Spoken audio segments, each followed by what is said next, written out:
মধ্যপ্রাচ্যে নতুন করে ভয়াবহ অস্থিরতা তৈরি হয়েছে। ইরানে যুক্তরাষ্ট্র ও ইসরায়েলের যৌথ হামলার পর পুরো অঞ্চল জুড়ে উত্তেজনা ছড়িয়ে পড়ে। বন্ধ হয়ে গেছে বিশ্বের অন্যতম গুরুত্বপূর্ণ জলপথ হরমুজ প্রণালী। এর প্রভাব পড়েছে বৈশ্বিক জ্বালানি বাজারে। হু হু করে বাড়ছে তেলের দাম। সংঘাতের জেরে হরমুজ প্রণালী দিয়ে জাহাজ চলাচল স্থগিত রয়েছে।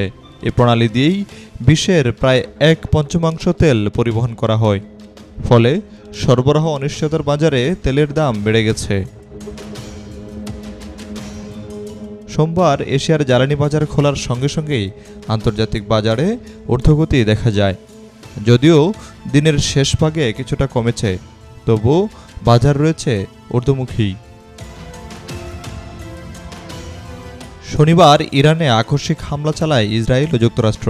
এতে দেশটির সর্বোচ্চ নেতা আয়াতুল্লাহ আলী খামেনি সহ শীর্ষস্থানীয় কয়েকজন নেতা নিহত হয়েছেন। এই হামলার জবাবে ইরানও পাল্টা আঘাত হেনেছে। ইসরায়েলের বিভিন্ন স্থাপনা ও মধ্যপ্রাচ্যের মার্কিন সামরিক ঘাঁটিগুলোতে হামলা করেছে।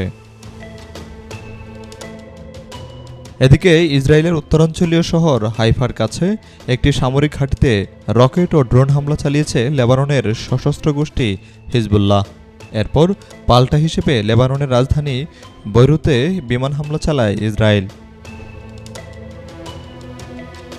হিজবুল্লাহ এক বিবৃতিতে জানিয়েছে, আয়াতুল্লাহ খামেনি হত্যার প্রতিশোধ এবং লেবানন রক্ষার অংশ হিসেবেই এই হামলা চালানো হয়েছে।